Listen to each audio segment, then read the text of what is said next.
but it's having that patience to not want to show yourself that, and burn a match every single week and just try to see an extra interval of speed, but then also understanding the bigger picture, which is what kind of fitness am I trying to build? Am I trying to build the fitness that can hit up track Tuesday and to have my best 400-meter interval of the year, but I'm shelled for 2 or 3 days, and then I'm not actually holding or increasing my aerobic fitness, and I'm not actually able to run for a long period of time because I'm not running enough? Like, what are you aiming for? And that's a conversation every athlete, and especially every self-coached athlete, has to have with themselves: is what exactly am I trying to build?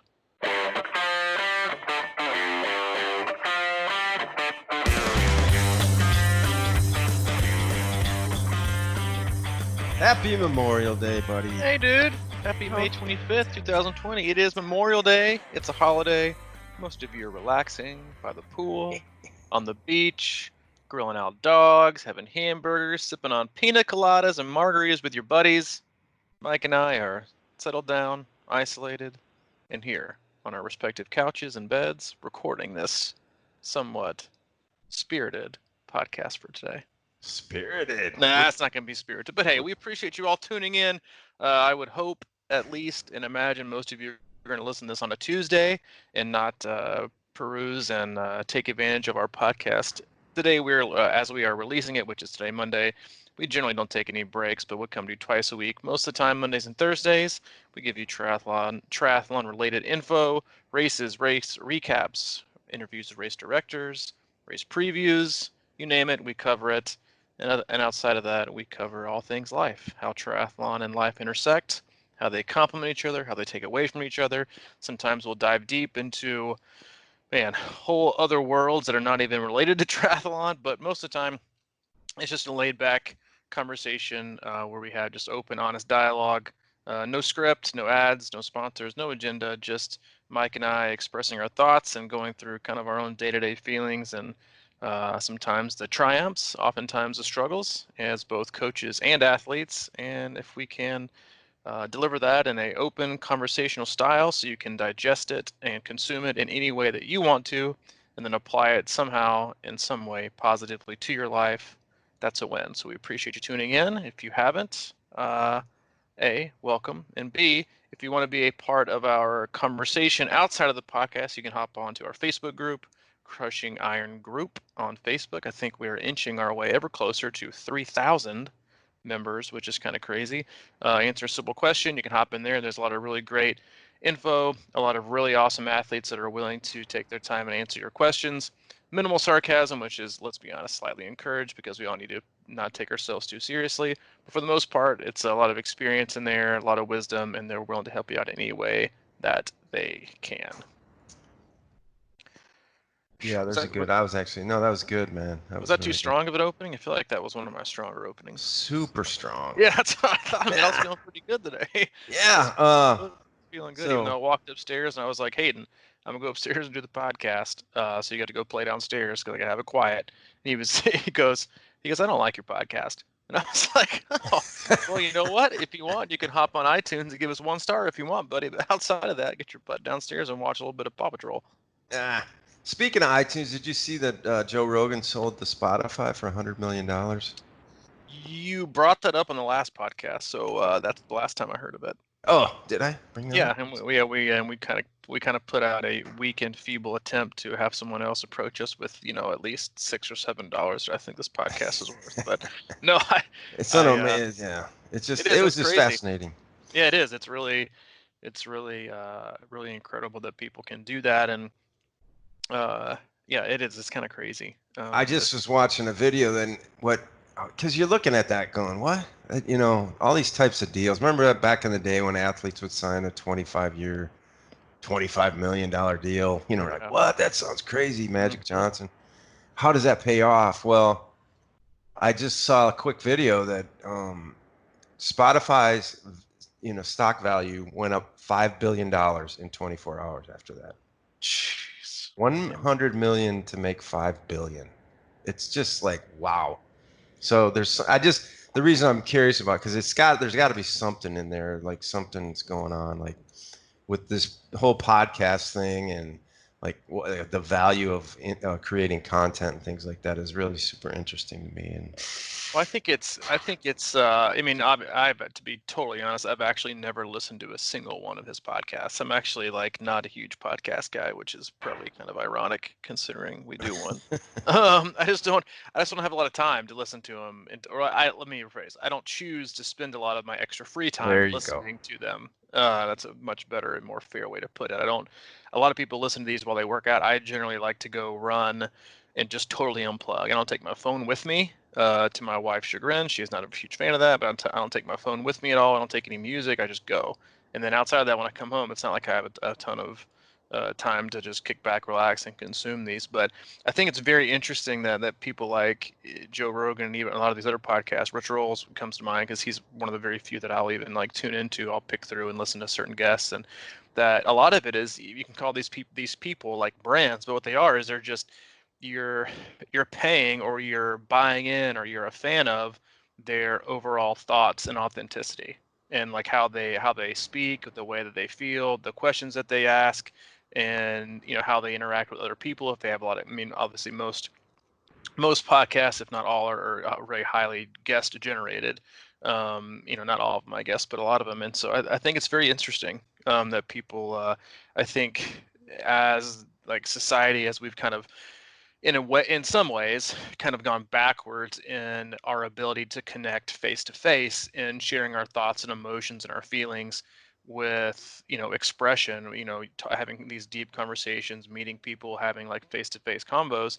What I think has, into an extent, been increased is people's ability to challenge themselves through introspection. So listening to these podcasts, where they're doing on a road trip, or they're running, or they're doing anything, they can listen to these podcasts that people do. And while they're doing something, they can kind of work through their own thoughts and do some deep introspection, which kind of helps people slow down. And so I think, yeah, I find it fascinating. I think there's obviously a huge benefit to a lot of that. The only times I really will ever listen to podcasts is if I'm on like a long road trip by myself, and I pick podcasts specifically that I don't necessarily find entertaining, but that I will find challenging in terms of the challenging the way that I think, or making me question certain things about where I'm at in my life or what I'm doing, and try to improve. Mm. Yeah. Yeah, I don't know how we got there. I don't either. I just watched a quick little thing on that, and this guy was saying that like the thing with Rogan is people don't understand it, but they're kind of giving credit for like a sort of a men's health revolution Hmm. because of all the areas he's in with the MMA and the Yeah, the fitness stuff and the brainiacs. I think a lot of the millennials don't know that he was rocking the Fear Factor show. I know. That was like He's on my one of so my long favorite ago. comedies from News Radio back in the day. Yeah, man, it's talk about a guy who has like just like done an incredible job of diversifying himself in so many different areas and being just incredibly successful. Like whether you like him or not, like I see guys like that are like like another person like that kind of is like The Rock. He plays football in Miami. He's pretty good. Then he gets drafted, plays football. Then he's like, you know what? I'm gonna go do wrestling, and now I'm in movies. Now I've even got books. It's like it's really interesting to watch these people who are you think are just only good at one thing and how they become what we kind of talked about on our last podcast was they're just like they just win no matter what they do. They just win. And I think Joe Rogan's a good example of that. Like he's just very, very successful and knows how to be successful in many different areas, which is something that is you know you want to have in terms of how life can go. You're diversified through so many different avenues, whether it's business or with life. You just find a way to be successful, and I think that's just something we could all probably take a few hints and take some notes on. Yeah, the thing too is what I think is big about it is these guys like you're talking about, or people you're talking about, they're doing what they want to do. Mm. They're Hmm. staying hardcore to the things they like. I mean, Rogan started that podcast on a couch like us, just screwing around with his buddies, and he never wavered, and it just kind of caught on. And that's what I love about what we do, because this is something we want to do, and we get on here and talk about things we love to talk about. And I think that's so important, and I think that can translate into fitness. and Look at that triathlon. segue. Look at you. Look at you driving in. Yeah, But we are going to seriously, talk about. Yeah, I know. I agree. We are going to talk about fitness today, and kind of dive a little bit deeper, not into the data, but I think in a ways that, and hopefully in a way that people can kind of reshape how they think of fitness and how they judge themselves as an athlete. Before we go into that, our last podcast was about winning and we're winners. And I do want to say that I started watching a Netflix series called Losers last night, oh, okay. and it is really, really fascinating. It takes specific athletes that were at kind of the like a very, very high point athletically, and they went through some really, really huge loss. Whether it's the first one we watched was like Michael Benn was a professional boxer. He held the title at one point, and talking about his childhood and his upbringing. Then he had some like catastrophic loss in the ring, and was upset and lost. I won't like go into it because it's a spoiler, I guess. But anyway, the whole series goes. It takes certain athletes and then kind of goes through what happens to them after the loss and how they kind of turn their life around. Not really around, I guess, but like they find themselves doing these bigger, better, and greater things that actually enrich their lives and make them happier versus where they had. And a lot of them thank the fact that they went through this loss that they would never be where they were. And so I think it's a really because at the very end of the show, I can't remember, one of those very famous boxing agents or trainers said, sometimes, or maybe it was a director, said, sometimes the biggest winners you see in life are actually the biggest losers. And some people who you think that are the biggest losers in life or have had the biggest losses in life actually become the greatest winners.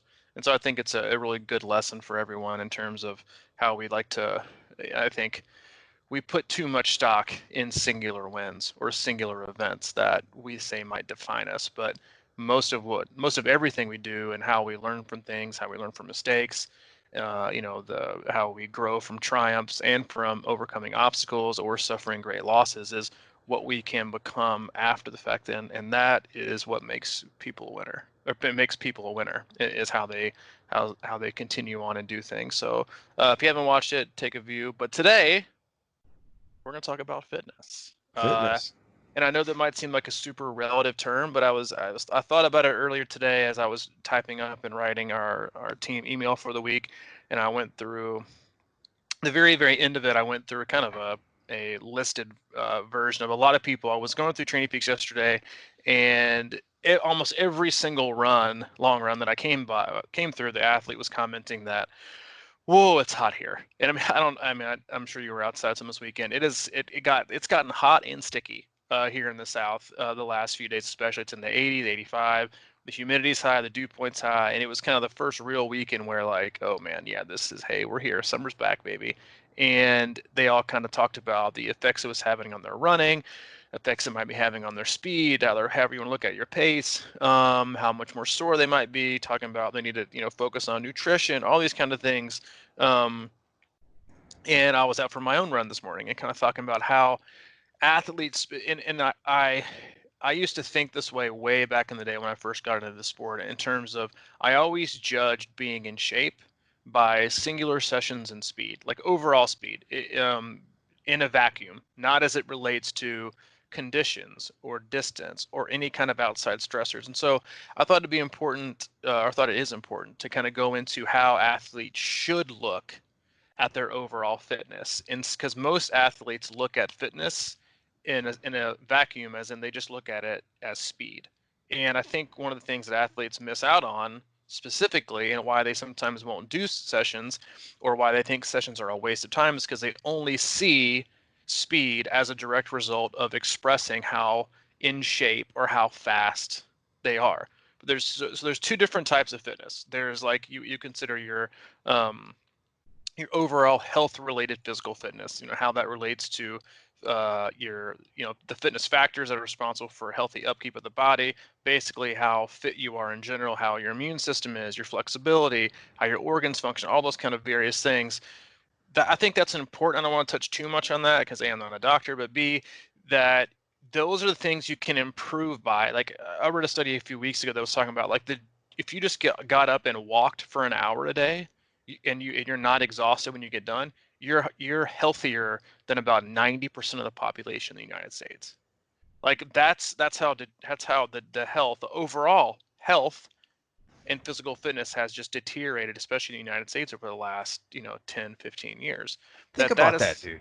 no, I know, man. Like it's crazy. And I think like every time we think about like what we're doing as athletes, or this run might not matter. And this, like we are, and I think it helps us like show more grace to ourselves and not take things for granted, is that like when we're able to go out and do these things and express and increase our body's ability to do all these great and wonderful things, like it has so many effects outside of what you're currently obsessed on and what pace you're chasing for the day. Like it does your body good.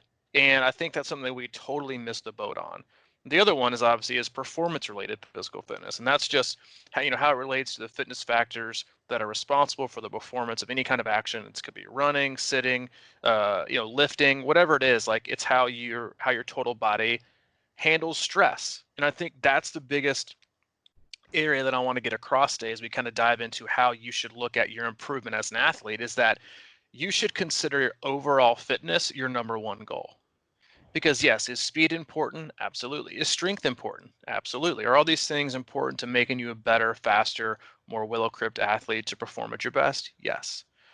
But one of the main concepts I think, especially newer triathletes and newer athletes in endurance sports need to recognize, is that being fit, speed is just a very, very small part of it. Because we like to look at individual workouts or individual intervals and see how fast we are. And then so the reason I got to this thought process after I wrote that email was that, we're getting into a time of year where you went through February, March, April, beginning of May, the temperatures, like for us in Tennessee, I feel like we actually had like a spring this year. It was like, in the 40s, 50s, 60s. It was very pleasant for a few months, and you're running out, you're doing, runs. Let's say, for example, you're doing runs in February, March, where there's basically no humidity.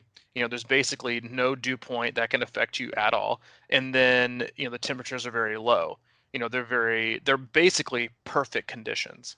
And then this time of year comes, so let's say your cruising pace is 10-minute miles. You're cruising. This is super easy.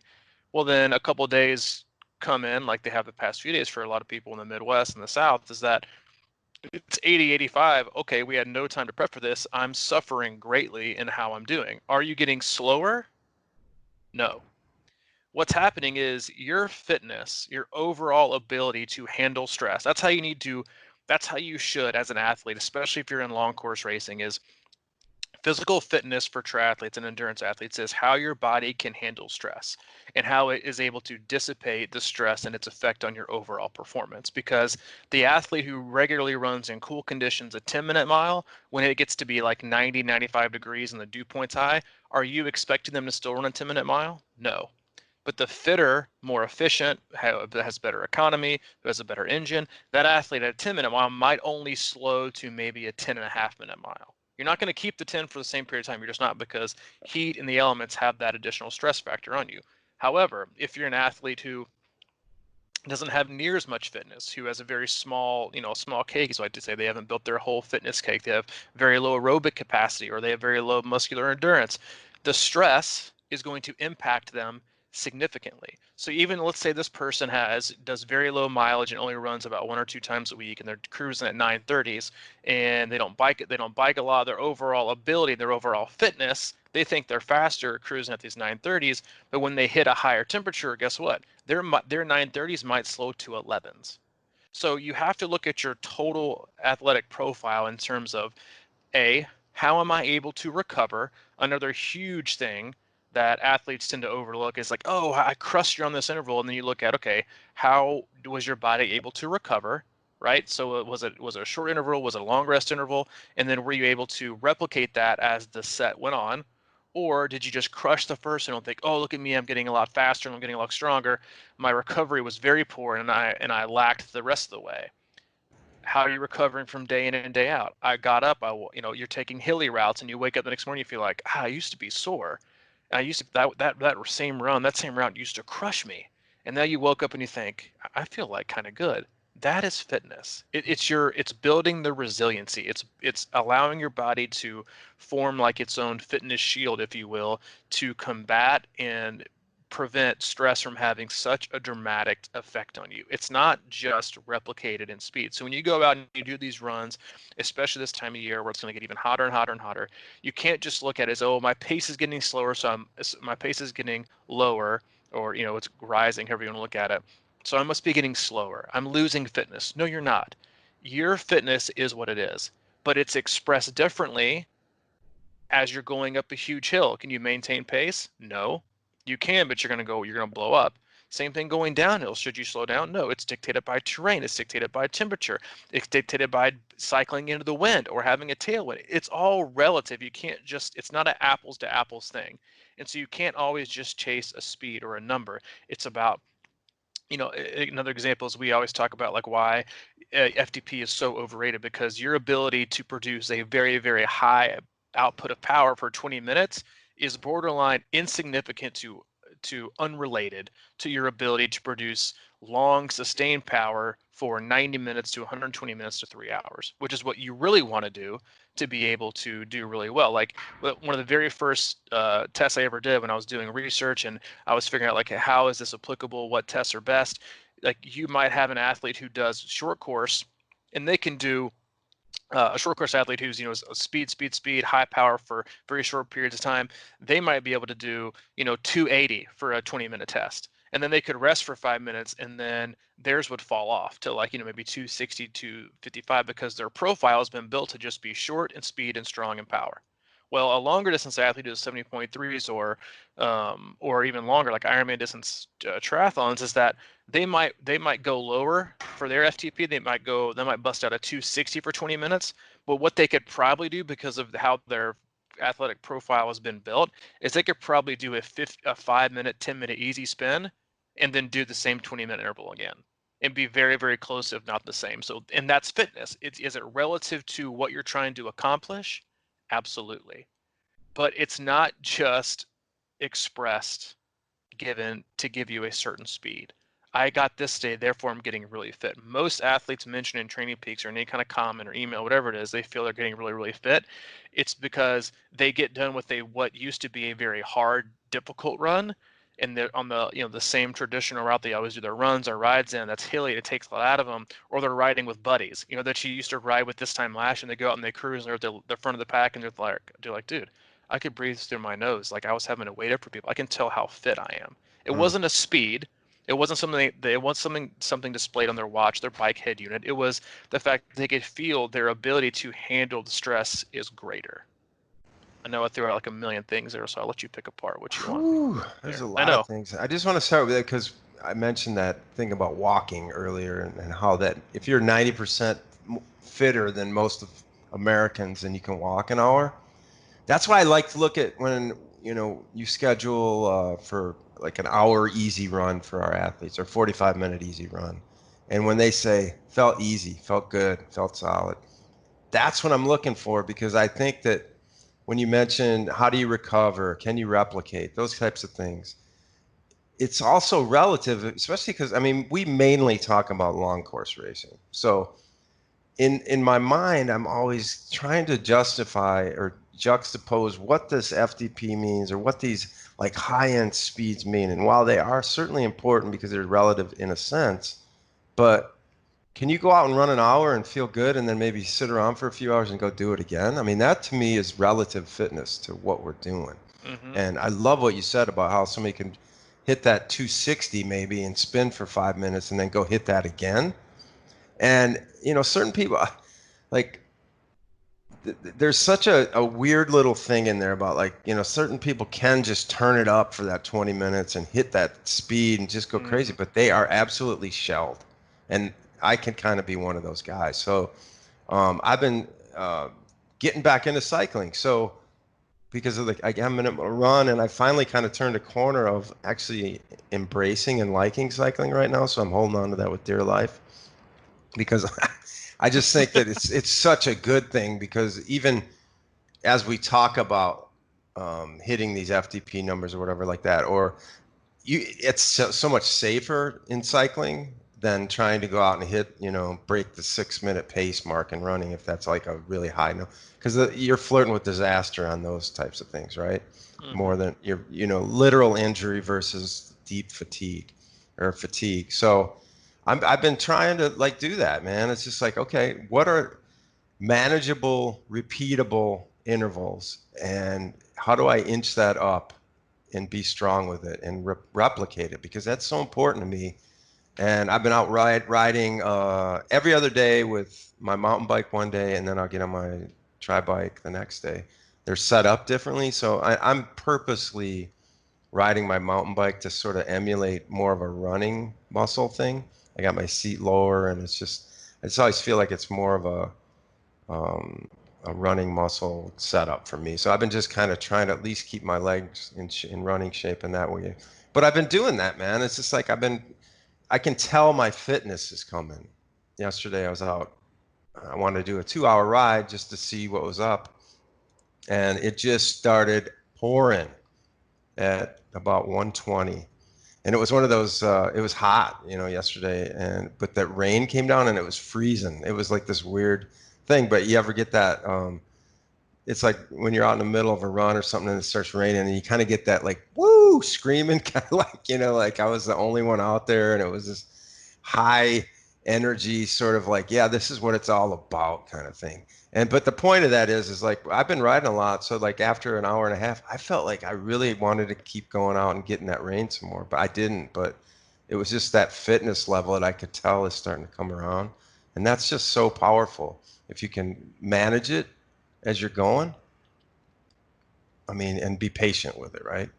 That's the thing is that, and another thing that I think is really important to kind of understand is that, and this goes with everything in life. Like we become our own reality of what we think we are. Athletes who don't think they're good cyclists stay very poor cyclists because they don't put their heart and their effort and their motivation into cycling because they feel like it's a dead end. Same thing as, oh, yeah, I'm just a runner. That's what I'm good at. So what do? They run all the time. So what do? Keep solidifying their own personal belief. You make your own ending. The same thing goes for how you feel like you're built as an athlete. I'm just really a short course, like super speedy kind of guy. So what do? You only like to train the stuff that you feel like you're best at. You don't like to do the real long and strong stuff. We all have, friends and buddies that are super fast, that are significantly faster than we are at maybe something short distance like a 5K or a 10K. But then if you say, hey, do you want to go out and run 2.5 hours with me? And they're like, nah, I'm good. Yeah. Because they would drop you and then you'd come crawling back and then the story would be over. Same thing as the other way. And vice versa. Like somebody may be really, really good for the long haul, and then they're like, so that's how relative fitness is, and that's why I think it's so detrimental for people to compare themselves to other people and what their level of fitness is, because we're all chasing and we're all trying to create different things. The demands of specific races, for instance, are so different than in the amount of fitness that you're trying to create is so different. Like, so we've used this comparison before. It's like athletes that are training for a race like Ironman Florida or Ironman Arizona. Temperatures are usually pretty much perfect. There's a lower level of stress threshold right there. There's super flat courses that could have wind, but they're very, very flat. So you're going to be looking at being in aero position for a very, very long time. So that's something you need to focus on the bike. Repetition, no, like zero letting off of the pedals. Like you might as well just hop on your trainer, get in the aero position, and pedal for 5.5, 6 hours, however long the duration might be that you feel like you're going to be on the course. Runs kind of the same way. Running off the bike and being an aero for a long period of time is gonna demand different changes. You're looking at a different level of fitness, a different type of fitness. Now, is fitness something that is also relative across different spectrums? Yes. Like if you're going to take an athlete, that's why you see athletes that at the highest level, they generally, and that's why chasing like PRs are such a hard thing for athletes to wrap their brain around, the fact that like the best athletes in the world, none of their times the same. Going from they only have one fastest time at over the course of the entire season, and it has nothing to do with the day they were the most fit. It has to do with the day they were the fittest and what that course dealt out. That's why you see the fastest PR, the fastest overall 70.3 in Ironman records. What are they on? They're on very flat, perfect conditioned courses, right? They're very rarely held by the best athletes in the world. So I think that's something that you have to understand in terms of preparing for specific races as well, especially with age groupers. Like if you're preparing to go like I was comparing Florida and Arizona. Like if you're looking at comparing Florida and Ironman Wisconsin, the training is going to look very different. It's going to be like you're going to have to train much different. You're not going to be in air the entire time on the Wisconsin course. Your legs are going to have to be prepared to withstand all these punches that course is going to uh, give you. And it's also you're also going to need to be able to withstand the pavement. You're going to have to be a very resilient, strong, durable cyclist. Like you see a lot of athletes who aren't something as simple as not being familiar with or not having as exposed yourself to riding in hard conditions. You see so many really, really fit athletes who are used to riding either on the trainer or perfectly paved roads get on a course like maybe Louisville or Wisconsin and absolutely flounder because they've been used to having their fitness being displayed in ideal perfect conditions.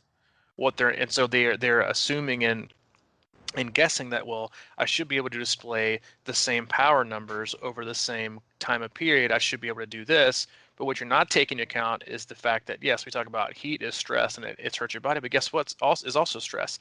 Extra pounding on your body from very poor pavement, going up and down hills, cornering. Like that's why I think the Wisconsin course is such a interesting course because for a lot of sections, the road is absolute garbage. Let's be honest. I mean, I know we all love Wisconsin, but a lot of the pavement is pretty trashy.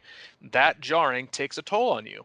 So does all the stopping. So does all the starting. They're like it's just really hard on a course like Wisconsin to gain and keep momentum because you always got to make a turn at the bottom of a hill, then you get up to one, you take a right, then you go, I got to go left. It's very hard. Those stops and starts take a toll on your body. So you have to build an athlete that is very strong and has what I consider really, really deep strength. And that's why we do other workouts that are geared towards building that strength to where your legs become this super resilient.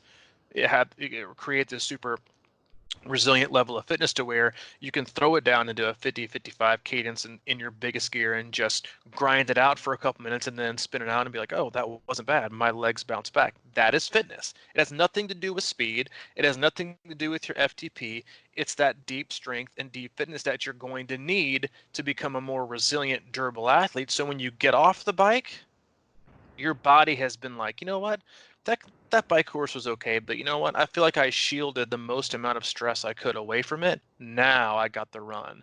Bring it on. That's the tank. That's the energy expenditure. That's the stress. What do I call like the stress reserve you need to have and you need to have created when you're ready to get off. It's time to get off the bike. The same way to look at fitness in that way is like for a 70.3 or a full when you're getting off the bike, having run a half marathon versus a full marathon. Well, you need to be coming off the bike well prepared to run well, but you have to have a body that's been like, I can cruise, on tired legs with a tremendous amount of fatigue because I've been working at this day in and week out for months and months and months and been super consistent when I was doing 35, 40 miles a week, 45 miles a week, on top of all the other cycling and swimming I'm doing. Now I feel pretty good. I'm tapered. I'm coming off the bike and I feel pretty fresh. You just need me to run 13 or 26. I got this versus the other way people like to look at fitness, which is at trying to PR in training. And that's just not the way you have to look at it. It's not something you can take again as an apples to apples comparison on. And that's also why you see so many athletes who PR or hit these huge numbers, have these great runs in training. They never come close in a race because the application of the fitness they've tried to create are one-offs. They're things that you're just expressing your own fitness day in and day out in your training because you're going too fast, you're going too hard, you're not recovering enough. You're just treating every session as an expression of fitness. You're not treating every session as a building your engine or trying to create and increase additional fitness.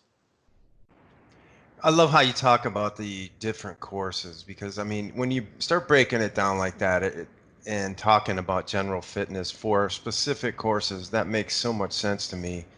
When you talk about like, you know, because I typically ride. I think it's because I don't know, maybe it's because it was my first Ironman or whatever, but I typically try to ride like I'm training for Wisconsin. So I have decent rides up there because I'm always trying to hit a hill or I'm always doing turns and I'm always handling. And I talked about this the other day. I did a little test out at the lab. I ride at the airport in these 1.25 mile loops. And I was just doing for one thing, I've given up. My watch band broke, so I've just been chrono watching it lately. I'm back. I'm back to the original. So it's been a weird thing because it is nice to see how far you've gone and your elevation and all that sort of stuff. But I've been mainly just going chrono watch. But for example, there's a lot of traffic out there with walkers and things like that now, but I've been just timing my laps, right? So, and trying to sustain certain efforts without blind efforts. Like, right, you know, I'll go around and like, for example, I hit 4 loops in a row exactly at the same second or within 1 second of each other. And I was like, okay, so I'm starting to get a handle for what fitness is. But my point is with the cornering, I knew one lap that I had to kind of avoid some people and go out wide and do this whole thing. And that lap was like 6 seconds longer. So I was thinking about cornering and how important that is, like in a course like Wisconsin, over the course of hundreds of turns. If you're not getting momentum out of them, for example, or hitting them the right way, you could be losing 5, 6 seconds every time you make a turn in the long run. So, but the idea of training for specific courses and like that harder kind of, oh man, from a stop to getting going, you know, like jumping on it. I mean, that's how you train to get in good bike shape anyway, right? I mean, that's how you recruit muscles by doing harder things like that. And that's what you have to do at a course like Wisconsin is you have to recruit muscles a lot more rather than sort of spin. And you think about it in terms of like Chattanooga, which is kind of the opposite because the run course is the one where you have to be able to go up these hills and things of that nature. So when you train for that, you really have to train. Like, you know, when I did it, train for it, some of these longer runs, I'd purposely and like begrudgingly take these turns that made me go up hills all the time. And it's just that it wasn't about speed. It wasn't any about any of that. It was just like, okay, can I do this right now? And how am I going to find it? How am I going to find it in me to drag myself up this hill right now again, even though I have no idea how fast I'm going? I don't really care. I just want to keep doing it and be able to do it because you have to train for that. And to me, that's training and that's fitness. It's not about always, you know, doing time trial type stuff. With, I think people rarely like, or not like, but rarely look at fitness as also your ability to bounce back. And that's like, I think that's also a mental, like a side of like a mental and emotional fitness that I think, should be, addressed and at least taken into, consideration when you talk about overall fitness, is that, fitness is never just, I mean, can you express a lot of your fitness in just a one-off, in just one interval or one workout or one race? Sure. But it's also about your ability to recover and bounce back and how you're able to continue to move on. A lot of athletes might dig a huge hole and get really, really hurt during a race, like in terms of like digging themselves too deep. And if they don't have a lot of fitness, then guess what? Like we see it all the time. We see people overextend themselves in the swim and fall behind on the bike. We see people way overextend themselves on the bike and they falter the last 10 or 15 miles. Same thing of the run. Like that's why you have to look at fitness, and that's another reason why I'm such a huge proponent of uh, addressing and programming load with time instead of distance, is because it's the easiest way that you, as a coach, you can manage and handle stress. If I told you to go out one day, especially this time of year, like you're going to see minutes to even like 10 to 15-minute differences in some athletes runs, that, like, let's say, it's a month ago I'm having you, Mike, go run 2 hours, right? And it's cool, and it feels good, and we're still building up our base and we got a little bit of fatigue, and you could go out in 2 hours and you might be able to do, let's just say you do 13 and a half, 14 miles. Cool. Recovery's not gonna be that bad. The temp's cool, great. Well, in a month, 2 months, 3 months, if I go out and say, run that same route, it's going to take you probably 10 to 15 minutes longer. So you're going to be out running 10 to 15 minutes longer on more tired legs, exposing yourself to more stress, because heat is stress. Like, I think it's one of the things that we often kind of underplay, is that like a lot of people this time of year start to figure out that, oh, I carry my soreness for a longer period of time when I go out and do these runs, because heat and the dew point and the humidity, that is extra stress on your body. So if you're trying to continue to maintain like the same pace, you're going to be out there for a longer period of time. And then you add that the same thing for rides and even swims. It's like you have to do it by duration. You have to. But that's why I encourage people to do things by duration, because you can directly and specifically control the amount of stress, overall stress and load you're going to expose someone to in a week. And if you don't do it, you do it by mileage. Well, let's say somebody's having a very bad slow day, takes a very hilly route, they could be out there for 30 minutes longer to meet their mileage quota on a long run. That is a huge percentage increase from what you're looking at, and then affects the next phase. Same thing for a ride. If I'm going to go out and do 100 miles and it's super cool day and I'm with my buddies and it's a flat course and we're drafting, we're having a good time, you can probably cruise through those hours in like 5 hours and, maybe 5:15, 5:20. Then you're going to go out on the road, you're going to go solo, you're going to hit a hilly route in the heat. That 100 miles might take you 6 hours or 6:15 or 6:30. And that's an extra hour and 15, extra hour and 30 minutes. Again, a huge increase in the amount of time. So when you're learning to handle stress and you're trying to become a more fitter athlete and you're trying to work out more often, what you're also doing is, and this is why I think it's hard for athletes to wrap their brain around, not that style of training, because it's not a secret. It's like very common. Most coaches do it. It's like what you're trying to do is get your body to handle an increased load, and your ability to handle that stress of an overall load. It's the safest way to increase that load over a period of time. But if you're looking at, okay, well, how does that equate to showing my fitness on a day where I'm supposed to express my full performance on like a race day or whatever it is? It's like, well, let's say look at it this way. Let's say you're an athlete who trains very infrequently, you're very inconsistent, you try to go really hard on the days you do work out, and you're there 3 to 4 times a week, take a couple of days off, and that's just how your training always is. And you're looking at an event, and so you might produce for the whole week. I'm not a huge fan of TSS, but I'll use like stress points, because that's what you create in some way, shape, or form when you work out. Let's say you create for those only 3 or 4 days a week. Let's say you might create, let's make it easy number, 500 points for your 3 or 4 days of sessions. A couple rest days, 500 points. Well, the race you're going to go for total from start to finish might produce, 450 to 500. And you did that over the course of a week. Taking days off, you're not accumulating a lot of fatigue, you're not being super consistent, you're not creating more resiliency and more durability. That's why you're probably going to see some stagnant performance results. However, if you're an athlete who trains a lot, and when I consider a lot, I mean just frequently, you don't take every other day off, you don't just take 1 or 2 days off a week, just because you're real consistent, you're running a lot, you're riding a lot, you're putting these cakes all together, and you do that week in and week out for weeks and weeks and weeks, for block after training cycle. And each week you get to a point to where, well, your weeks are creating 650, 700, maybe even 750 training stress points. And you're doing that week in and week out on tired legs. You're accumulating all this extra accumulated fatigue, but you're also building up your ability to resist stress, and you're increasing your fitness.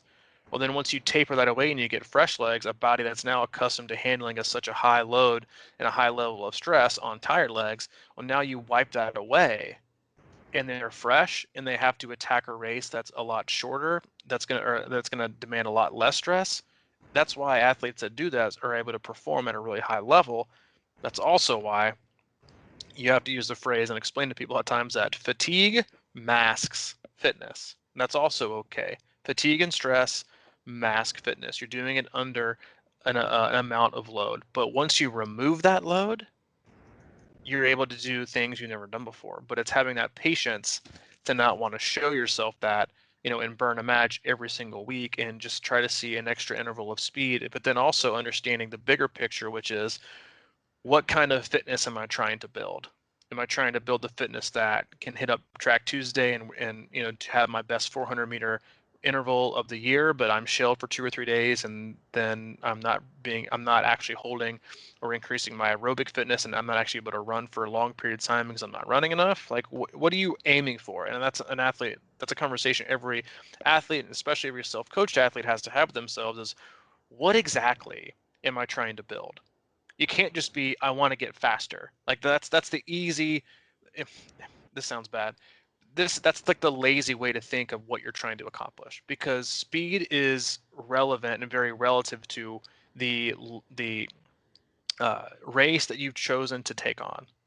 Now, is speed overall going to get you from point A to point B quicker? Yes, but it's also, but that speed is going to be irrelevant. You don't have if you don't have the strength to carry you for long enough. Like one of the Joel Filio podcasts I listened to a long time ago, he said, speed doesn't matter unless you can hold it to the last half mile and you're in a race, or of like a marathon or a half marathon.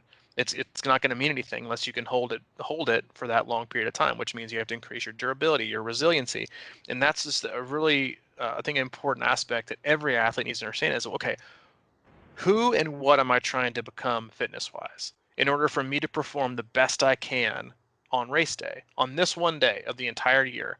What am I trying to build myself as? Do I need to be a speed demon that get a point A to point B? Yes. Do you want to get faster? Absolutely. But what am I trying to create? Am I trying to create a person that's going to be able to swim 2.4 miles in really difficult water? So, like, I'll use Wisconsin again compared to Ironman Chattanooga. The swim prep for Wisconsin, like night and day comparison to to what your swim prep would be for Ironman Chattanooga. Again, it's not apples to apples, because one is an open water, can be a very tough swim. The other one, the same with Ironman Florida, the same in Lake Placid. And then you look at a course like Ironman Chattanooga, and it's all downstream. And you're like, okay, well, the training should look different, and then you have to look at the whole courses, and they're also totally different. So you have to be able to look at that and think, am I willing to not necessarily sacrifice the short-term gain, because you should always be gaining, but am I willing to look at what I really, really want to become and put all my eggs in that basket and not worry about what other people think about my training or what I look at like on this day, because what I'm trying to build is this athlete that's ready to take on this course on this day and be the best I can be, not what's going to make me look good on Strava. Wow. Yeah, I mean, really what you were just talking about there, to me, is the whole thing. It's the whole thing. I mean, it's this whole idea of what, fatigue mass fitness and accumulated fatigue and how to manage all that stuff, and say your race is 50 points of stress and you can do 100 points of stress over the course of a week in appropriate ways, whatever that is. Like stuff like that to me is so fascinating, because it has nothing to do with like I at Wisconsin last year, if I would have, my perfect race run would have been maybe 20 minutes faster. Like when I went into that race, I thought, okay, if everything just goes absolutely perfect, I might be able to run 9:15s, right? And I ran 10s. So like 20 minutes. 20 minutes. It's like that has nothing to do with speed to me. You know what I mean? It just never has. It's like a 9:15 mile to me doesn't feel fast in normal conditions. But if you're training for Ironman or half Ironman, and you're looking at that top end pointy speed thing, I just don't see where the correlation is ever. I mean, it's such a rare thing to me. Like, yeah, I could go out and run a 5K in probably around 20 minutes or whatever that is, and that has something to do with it. But you know what I'm saying? It's like I did a little interview with a massage therapist buddy of mine, and we were talking about this the other day, and I said, normally on that back half of that marathon, my hips get weak and tired, and it's hard for me to lift my legs and all that sort of thing. So we were talking about like what he does as a body sort of mechanic, like how they prevent and rehab triathletes. And he said, really, like what his goal is to give me the ability for my hips to not start going out until mile 20 versus mile 13 or whatever, because my body's lined up and things are working better. They're not tight or tense or rubbing and all these types of things. So there's those little elements like that I just find so fascinating because, that top end speed thing again, if you can't hold it and if you're not strong enough and you're not, uh, just overall durability and things of that nature, that's where it's all at with this racing to me.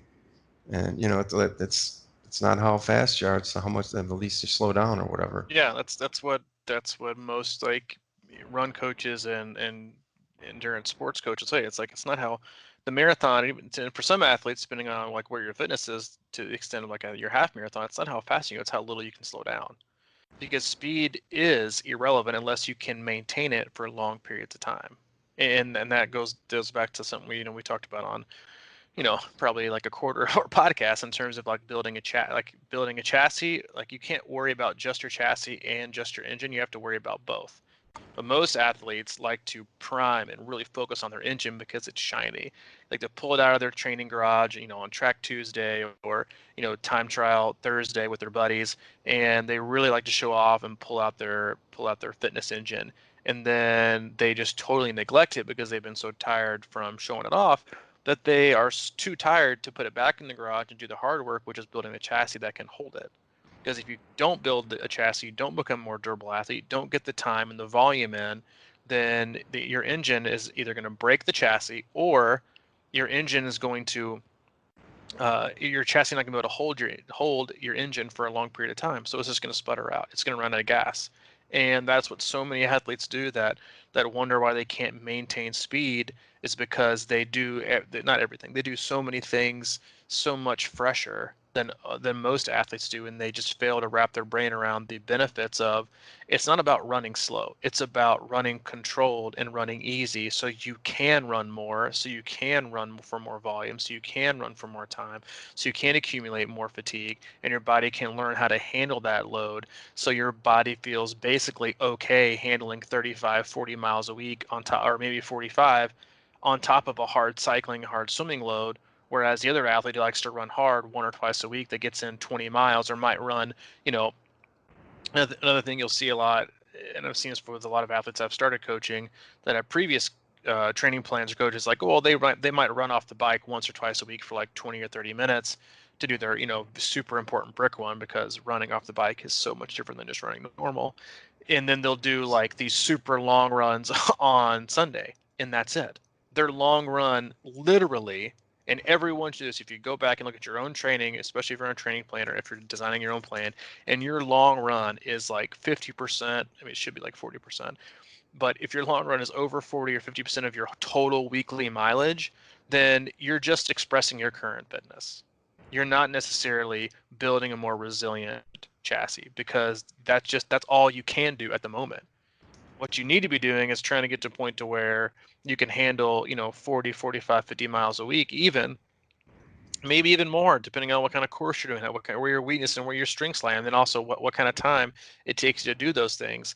Where your weekly long run might only take like up 33 to 35, max 40% of your weekly volume. Like that's how it's easy to have your body wrap your brain around. Because if you go back and you look at like your total weekly volume for weeks and weeks and weeks and weeks and weeks, and what you're able to do over a month with very little break, you might be able to get in 120, 150, some athletes like 175 miles for the month versus athletes who might run twice a week short and then long on the weekend. You're not even going to hit 100. Now add that over 2, 3, 4 months in preparation for a 70.3 in Ironman, and I'll take athlete B who ran a ton and accumulated about 200 more total miles than this other person did, even though they might have gone out for one or two long runs over 20 miles. Those are one and twos. I'm looking for the athlete that's going to be about 200, 250, 300 miles more than you've done the past weeks. I had an athlete that I first started working with this year who emailed me. Let's see, it's May. He emailed me I think 2 weeks ago and said, "Yeah, just looking through my totals, and I've already run more miles this year than I ran all of 2019." And I was like, Wow. that is music to my ears, but that's it. That's how it should be. You look at it. Like same goes for cycling. Like your ability to recover, your ability to push not just high watts, but pushing for long periods of time. Like that's the kind of fitness you should feel. is your body's ability to be resilient to stress. Because training, and this is how you should look at it, and I think we forget this sometimes, is when you plop in your own training plan, or you pop in a workout, or you're looking at what your coach gives you, they have handed you an amount of time with a specific response related to giving you stress. Every training session is stress. Now, is it a different kind of stress? Whether kind of, is it about efficiency, about aerobic efficiency? Is it about getting stress around, threshold or anaerobic work? It's all different levels and different criteria within each session. But what's happening is you're assigning yourself stress, and so your ability to handle stress. Like the best example I can give you of that is we all know, we have friends, and you got, uh, Annie over here, who has had very, very little go wrong in her life. She has had basically everything's been perfect. You might call them, born with a silver spoon in their mouth, very little obstacles. And like if, the mail doesn't come on time one day, then she flips her shit. Or one bad day happens and it's the world's going over because she has basically hasn't like had to have a tremendous amount of stress happen to her. People like that just basically fall and flounder their way through seemingly normal circumstances that are, to a lot of us, just not that stressful. Then you take, Bob, or, Barbara over here, who has been through a relentless life where obstacles have been thrown at them, they have overcome them, they have fallen, they have gotten up, they have, struggled, they have triumphed. And those same stressors are going to be a joke to her. They're going to be like, that's just a normal day. Like those aren't faze me. I'm not getting stressed about those. And you can look at that as like a physical or a mental, thing, but like we all know people like that can handle stress differently. And it's not, and the reason is because they have had different amounts of stress handed to them over the entire course of their life. And that's how fitness is as well. It's about how it's how you're applying stress to your life and into your training, and then how your body's ability to respond to it goes. And that's how you should look at it, not just, same thing for like the mental emotional aspect of stress is, it's not about how you handle the day, it's about you handle weeks and months and years that really dictate like your ability to do those things. Mm. Quickly, if I go back to that running example you shared, the 20-mile long run person, I always say today is not the race. So what are you doing to get more prepared for the race? I think Mm-hmm. that's the hardest thing to kind of wrap your heads around, some because we all want to show, we want to show what you say, like that, we want to show our current fitness, and it's very difficult to do when you're in the grips of accumulated fatigue and all these sorts of things. And unless you take a couple of days off and then you go out and just rip one, right? And it's like, yeah, I'm ready. Mm-hmm. But what are you doing today to get ready for that race, to get better prepared for that race? Can we wrap our mind around that concept, in the sense of like maybe that's just something as simple as I need to get a little stronger on hills today, or I need to prove that I can do this after a long run or whatever, without this idea of judging and putting a number and putting a finality on something that means, or we think is going to translate into, that's what I'm going to do on race day. Mm-hmm. Because it doesn't. It just doesn't. I mean, we've seen it a million times, right? You always see, it's so easy to get caught in that tri-calc world like we talk about, but it's more about this like organic sort of building of that chassis a little bit each day, that you have to trust will pay off on race day, versus peeking behind the curtain every 3 or 4 days to make sure that everything's going to be right. Mm-hmm. It's all about time and patience, Yeah. building it slowly, building Building it slow. slowly. That's all I got for fitness today, man.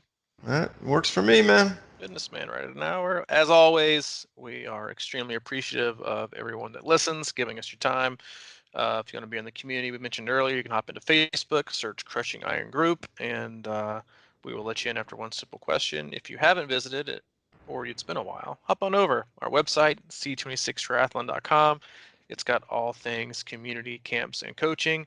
Check that out. Let us know if you have any questions. And that's all I got, man, for a wonderful, bright, sunny, hot and humid Memorial Day.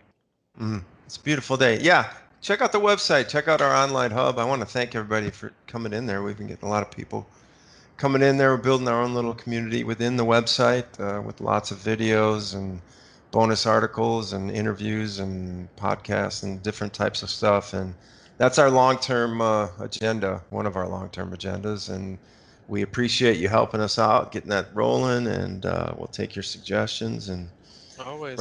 right now it's $9, $29, or $49 through the end of September. You pick what you want, pay what you want, and we're building up a new type of social communication place in there. It's in the progress. So thank you very much for coming in. Thanks for listening today.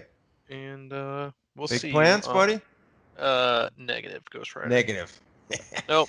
You gonna sit back? You gonna watch that Lance Armstrong doc? No, not live. I'll probably watch I watched some it of it last night. Yeah, I'll probably watch some of it. I'm gonna go down and hang out with Hayden and Allie, and then when Hayden takes a little bit of solo time, I'll do some work because I'm gonna take off Wednesday through Sunday this week and hang out with him since he goes back to daycare on June 1st. I mean, don't get me wrong, thank God, but now that like it's like I've been pacing myself because there's like you never know when it's gonna end. We're on like day 70 something now, but now that I know it's like at an end, I'm like, all right, I can step back, and the season's gonna be picking up here in a little bit, and the hub's opening, all that kind of fun stuff. So I'm gonna take the rest of this weekend off and unplug for a bit and hang out with him until before we kind of get things back to normal and our kind of regularly scheduled programming on Monday. All right, man. So work today, and then we'll see you Thursday. All right, buddy. See you. I do. Same thing.